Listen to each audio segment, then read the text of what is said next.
It won't take long. All right, let's start. Well, I'm here with Pastor John of the chapel, lead pastor. What do you do there at the chapel, Pastor John? I do everything. Okay. How do you spend most of your time? Well, I do everything, so I spend my time doing everything. What are you talking about?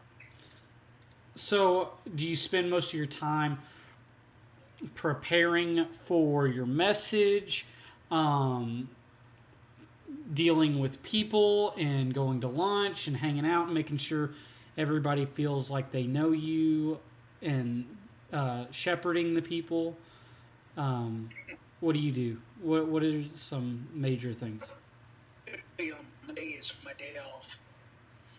Tuesday and Thursday I work on my sermons. Wednesday is staff meeting most of the day, and then I have lunch with my staff. And then on Friday I usually schedule appointments and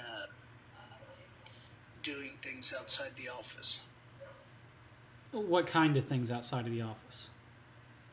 So, like we're in a building project, so meeting with the banker uh, would be something, or um, setting up meetings with um, parishioners or just people that like other ministers and stuff like that. Okay. How long have you been in the position of pastor there? 23 years. Wow, you've been through it quite a lot. Um, let's see. Is it in your position that you're at right now at the chapel? Um, Whenever you were my age, did you think or believe that you would be where you're at? Did you think you'd be further? I mean, where are you in that regard? I thought I'd be pastoring by now, and I started when I was 26. 26, and I'm 50 years now of age. So, right on schedule. So, how did you decide you wanted to become the head pastor? And how did you get into that role? How did you move along that process? Well, I was a youth minister for, let's see, at two churches, and then an open name available. And I had to decide if I wanted to be an associate pastor or a youth minister or a senior pastor. So it just was time. So I decided that I would try being a senior pastor, and it worked out where I was elected, and been at the same church for 23 years. We've had different locations that we've relocated. You've been to how many locations? It broke up there. Well, we've been to one, two, three. We met at now 5 different locations, but really just two. Um, we had a building and we relocated to another city Okay. from So Haltom City. you were in Haltom City. Yes, pretty close. So, what are some of your biggest challenges as the head of the church and being the head of this group? Because it's a lot of business, it's a lot of dealing with people, so it's not, it's different than just, I would say, being manager over a restaurant or a bank or over just a business. So I think that you have service and you have business put in there, so you have to deal with a whole lot of things. What are some of the biggest challenges uh, that you have to deal with across the board? Probably keeping momentum high. Everything really falls on that as far as raising money and keeping on budget. Also recruiting people for ministry positions, and then casting vision. All those are pretty tough times, or pretty tough responsibilities. And out of those challenges, where do you see the biggest reward?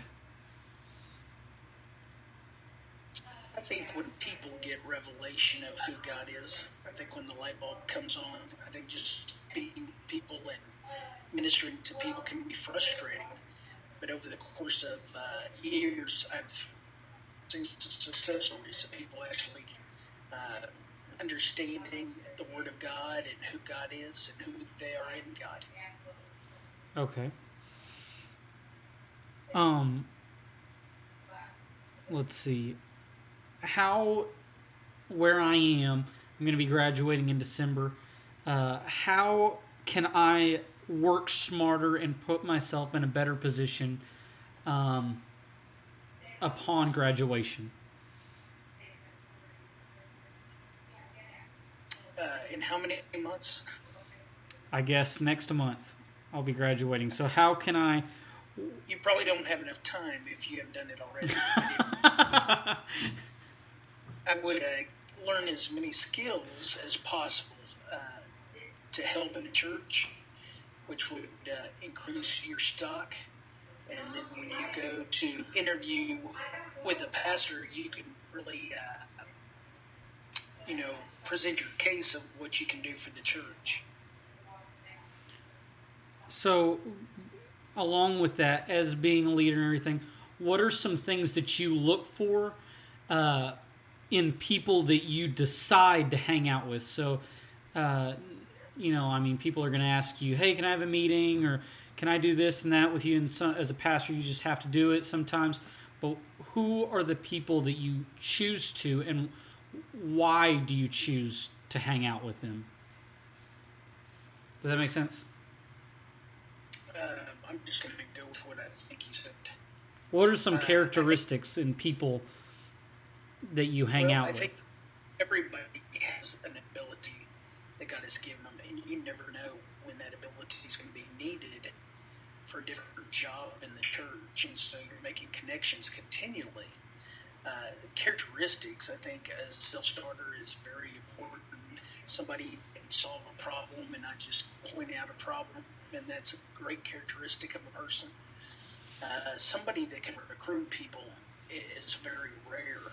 Somebody that can recruit with, a personality that is not abrasive or,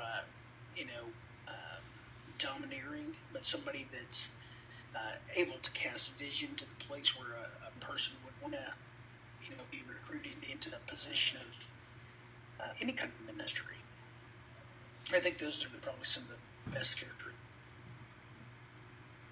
Well, thank you so much for giving me a period of your time. I appreciate it, and I hope that you have a good evening. Thank you. All right. Good night.